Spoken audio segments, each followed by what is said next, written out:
Hello. और कैसे हो सभी। आज मैं एक चीज़ बताना चाहता हूँ सभी को। मैंने कल ऑडियो कूलर D12 मंगवाया था। ऑडियो कूलर D12 एक type C to 3.5 mm jack और plus type C female port वाला एक अडेप्टर या डोंगल कह सकते हो आप, जो कि मेरे हाथ में अभी है। मैं दिखाता हूँ। तो ये रहा। मेरे को वीडियो रिकॉर्ड करनी आती नहीं है भाई। चलो ऐसे करके क्या करते हो, फ़ोन को रेटिका रख के। तो ये देखो, यहाँ पर ये ऑडियो कूलर D12 है। अगर प्रूफ देखना है तो ऑडियो कूलर का यहाँ पे आप चेक कर सकते हो। और ये ऑडियो कूलर D12 में मैंने अभी IEM लगाया है, जो कि CCA ट्रियो है।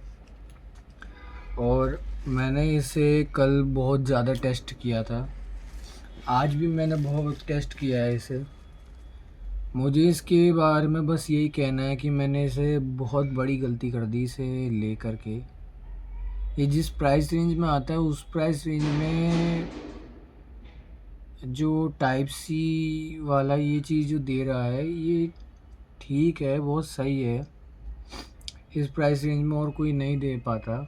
लेकिन जो मुझे चीज़ चाहिए थी वो चीज़ इसने करके नहीं दी। उल्टा और मेरी ऐसी तैसी कर रहा है। मेरा फ़ोन को भी ना बहुत ज़्यादा डिस्टर्ब किया है। मेरा फ़ोन को, लैपटॉप को, जो कि हाई एंड वाले चीज़ें उनको डिस्टर्ब कर रहा है।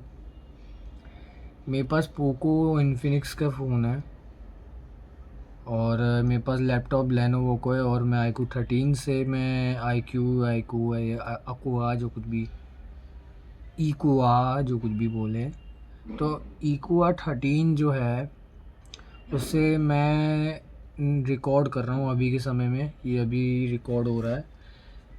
मैं इसी के ज़रिए, इसी में मैंने ट्राई किया है इसको काफ़ी ज़्यादा। ऑडियो कहूँगा कि हाँ, ऑडियो में अच्छा है कई कई जगह पे। कई कई जगह पे क्या मतलब परफॉर्मेंस अच्छा दे रहा है काफ़ी हद तक। लेकिन मैंने इसको जब इस्तेमाल किया चार्जिंग के साथ, नॉर्मल चार्जिंग मतलब फ़ास्ट चार्जिंग मोड डिसेबल करके मोबाइल फ़ोन में, तब इसने पता है क्या किया है मेरे फ़ोन के साथ। मैं अपने फ़ोन के पहले बताता हूँ, लैपटॉप के बाद में बताऊँगा। फ़ोन को ये बिल्कुल ढंग से काम करने नहीं दे रहा। कभी ये वॉल्यूम बढ़ा दे रहा है, कभी अपने आप घटा दे रहा है। जबकि मेरे पास ये बिना वॉल्यूम वाला इसमें ऑप्शन है। इसमें सिर्फ माइक और बटन ऑन और ऑफ वाला है, ठीक है।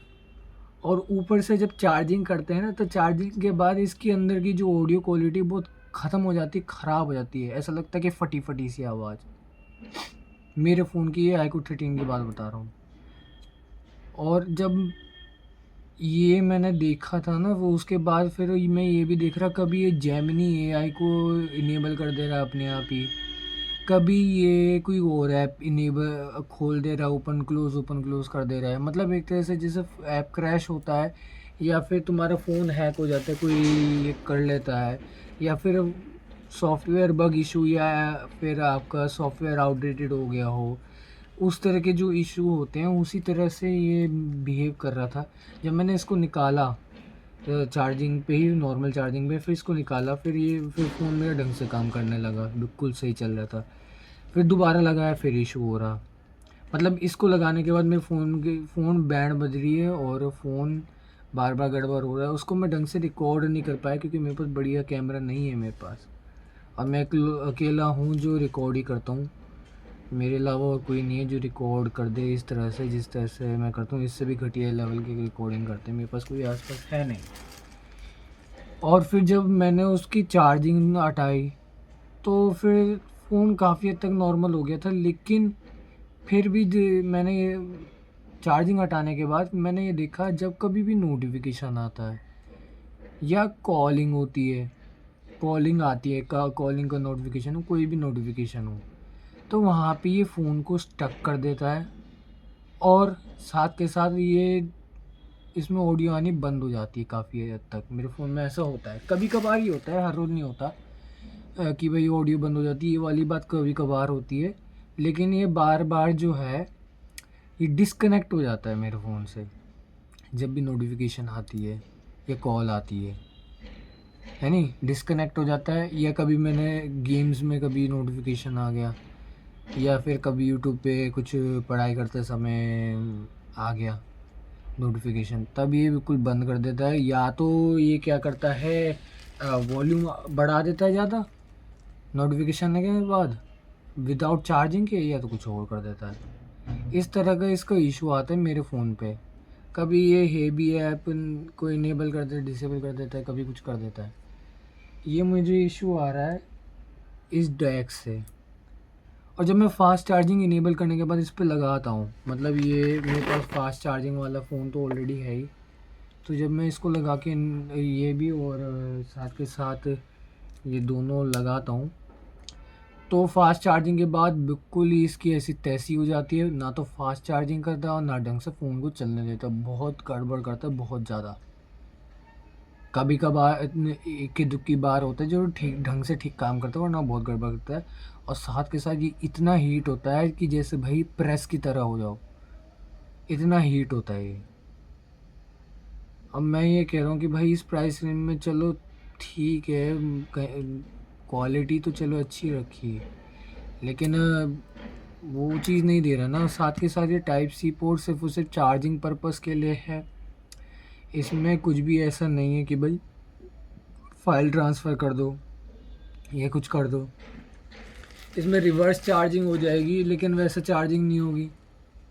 चार्जिंग ढंग से भी नहीं करने देता। कई बार ये बात मैं बताना भूल गया कि ढंग से इसकी चार्जिंग भी करनी थी, वो भी ढंग से नहीं होने दे रहा। ये मेरे इस यूनिट की इशू है, या सच में ऑडियो D12 मेरे iQOO 13 में सपोर्टेड नहीं है ढंग से, या फिर इसका अंदर का सॉफ्टवेयर का इशू है, वो भाई कंपनी ही जानती है, क्योंकि इसमें कोई टच स्क्रीन नहीं है, ना ही मेरे को इसके बारे में ज़्यादा जानकारी है। पर जितना मैंने ऑब्जर्वेशन किया है उतना तो पता ही लगा रहा हूँ। मेरे पास ये CCA का ट्रियो है। अगर यदि प्रूफ चाहिए तो ये देखो, CCA ट्रियो लिखा है इसमें, और CCA ट्रियो को ही इस्तेमाल कर रहा हूँ। मेरे पास कुछ ऐसा खास है भी नहीं भाई, मैं ज़्यादा अमीर व्यक्ति नहीं हूँ। वो तो मेरे को वैल्यू फॉर मनी चीज़ देखनी थी, पर ये वैल्यू फॉर मनी मुझे नहीं लगता कि है, क्योंकि ये वो चीज़ कर रहा है जो मेरे फ़ोन के बहुत ज़्यादा गलत है। और ये चार्जिंग भी ढंग से करने नहीं दे रहा। साथ के साथ ये समस्या है, इसमें फ़ास्ट चार्जिंग सपोर्टेड नहीं है बिल्कुल भी। ये फ़ास्ट चार्ज नहीं कर रहा मेरे डिवाइस को, जबकि इसमें क्विक चार्जिंग सपोर्ट नाम की चीज़ है। क्विक चार्जिंग बहुत होता है, फास्ट से ऊपर आता है क्विक चार्जिंग। क्विक का मतलब होता है तुरंत, और फास्ट का मतलब होता है स्पीड में ज़्यादा। क्विक चार्जिंग इन्होंने बोला कि क्विक चार्जिंग सपोर्ट है, तो क्विक चार्जिंग वाला होना चाहिए ना। 120 वाट 144 वाट तो होना चाहिए ना। 65 वाट फास्ट चार्जिंग होता है, जब 45 वाट फास्ट चार्जिंग होता है। क्विक चार्ज तो मतलब 80-90 वाट से भी ऊपर के आते हैं। 80-90 से लेकर के 100 200 240 से 360 पता नहीं कितने वाट है, जितना वाट एक डिवाइस सपोर्ट करता है उसमें होता है। चलो, अब ये बात तो थी iQOO 13 की, कि वाट इसमें क्या इशू आ रहा है। लैपटॉप का मैं रिकॉर्ड नहीं कर पाया, लैपटॉप का ध्यान नहीं रहा, और लैपटॉप में मैं इसे इस्तेमाल नहीं करूँगा भाई। मुझे बहुत डर लगता है, क्योंकि लैपटॉप को जो है ना, अगर लैपटॉप ख़राब हो गया ना, मेरे बैंड बज जाएगी बहुत भयंकर वाली। मैं कोई अमीर ज़्यादा नहीं हूँ, मेरे पास ज़्यादा बढ़िया नहीं है, लेनोवो का ही है लैपटॉप, सिंपल सा, ज़्यादा हाई एंड नहीं है। उसमें ये क्या कर रहा है, ऑडियो अच्छी दे रहा है, ऑडियो में ठीक है, लेकिन जब चार्जिंग पे लगाते हैं टाइप सी पोर्ट से, भैया ये बिल्कुल चार्ज नहीं करता। कभी कभार रियली चार्ज कर देता है, पर बहुत बार मैंने देखा है चार्ज नहीं करता, क्योंकि चार्जिंग तो सपोर्ट होना चाहिए भाई। चार्जिंग क्यों नहीं कर रहा है, ये सबसे बड़ी समस्या है। और दूसरा ये है कि जब लैपटॉप में लगाते हैं तो हिसिंग नॉइस या फिर ज़ करने वाली आवाज़ पीछे से आती रहती है, बैकग्राउंड नॉइस आती रहती है इसमें। इसमें ये इशू आ रहा है। अब ये क्यों आ रहा है मुझे नहीं पता, लैपटॉप में आ रहा है, इस तरह से इशू है। ये यार खे की ऐसा की तैसी। रिकॉर्ड ही तो नहीं कर पाया मैं।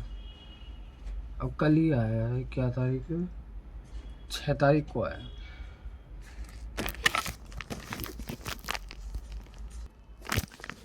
6 तारीख को ही मैंने, मतलब कल थी 6 तारीख, और 6 तारीख को ही मैं आज 7 तारीख को वीडियो बना रहा हूँ। 7 अप्रैल को 2025 है। तो 6 अप्रैल 2025 के शायद शाम के समय आसपास आया था कोरियर। मैंने उसे पेमेंट कर दी, उसकी तो रिकॉर्डिंग है ऑलरेडी। लेकिन मेरे में कि मैंने उसी समय टेस्टिंग करनी शुरू कर दी थी। मैंने कहा कि भाई कंपनी को मैं बताऊं कि इसका क्या है क्या नहीं, रिव्यू भी दूं, अब तुरंत दूं, क्योंकि भाई उन्होंने ऑलरेडी, कंपनी ने कहा था कि भाई अगर कोई इशू है तो, अगर कोई इशू आए तो पूरा तुरंत रिकॉर्डिंग करके हमें बताओ, कोई इशू दिख रहा है। तो मैंने उस समय इसी चीज़ को सोचा कि मेरी तरफ से कोई गड़बड़ी नहीं होनी चाहिए, मेरी तरफ से फुल प्रूफ, पूरा का पूरा प्रूफ होना चाहिए, सबूत होना चाहिए कि भाई इसमें गड़बड़ी है, हो रही है। नहीं गड़बड़ी हो रही तो मैं क्यों भाई इसमें करूँ। एक ये इशू है, और दूसरा मैंने देखा जब मैं इसको चलो उसमें कॉन्सेप्ट कार्ड में एक एक्सचेंज का एक आता है रिप्लेसमेंट का, तो रिप्लेसमेंट करने गया तो भाई इसका मैंने जब कोड डालने की कोशिश करी, कोड पता नहीं कहाँ, ये रहा, जो इसका आईडी है, आईडी, और मैंने अपने ईमेल वगैरह सब डाल रखा है। वो डालने के बावजूद भी भाई वो तो कह रहा कि एरर एरर एरर। मैंने कहा भाई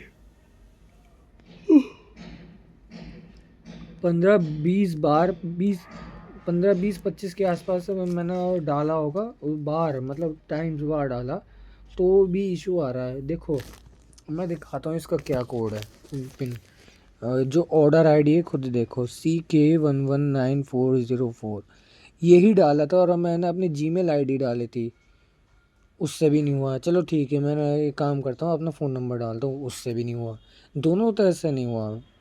और सबसे बड़ी ये मेजर इशू है, concept card private limited 36 block A, Naraina industrial area, phase 2, New Delhi. Return address, हाँ लिखित में, वो तो चलो ठीक है, लेकिन फिर ये देखो पूरा का पूरा ये बिलिंग का है। और मैं ज़रा इसको एक काम करता हूँ, इसके अंदर का जो माल मसाला जो था, ये इन्होंने चिपका के रखा हुआ है, पता नहीं क्यों। ये रहा, शायद यही है ना,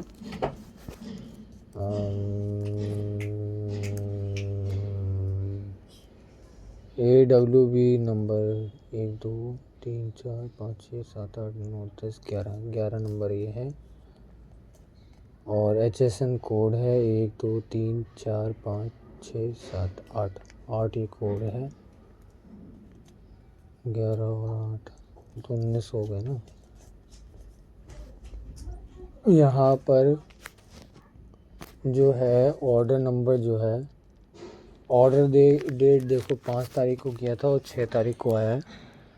पता नहीं दिख रहा होगा या नहीं, मुझे नहीं पता, लेकिन मुझे ये मिला GST वगैरह ये सब, ये पूरा इसका है। मुझे बहुत इशू आ रहा है, तो इसका कुछ होना चाहिए भाई। अब ये लोग समझ नहीं पा रहे, मुझे नहीं पता है, मैं तो अपनी तरफ से कोशिश कर रहा हूँ सब ठीक करने की। चलो इतना ही ठीक है, मैं इसको वॉइस इन्वेस्टमेंट और लाइट करके फिर से दोबारा दिखा देता हूँ। इस तरह से है।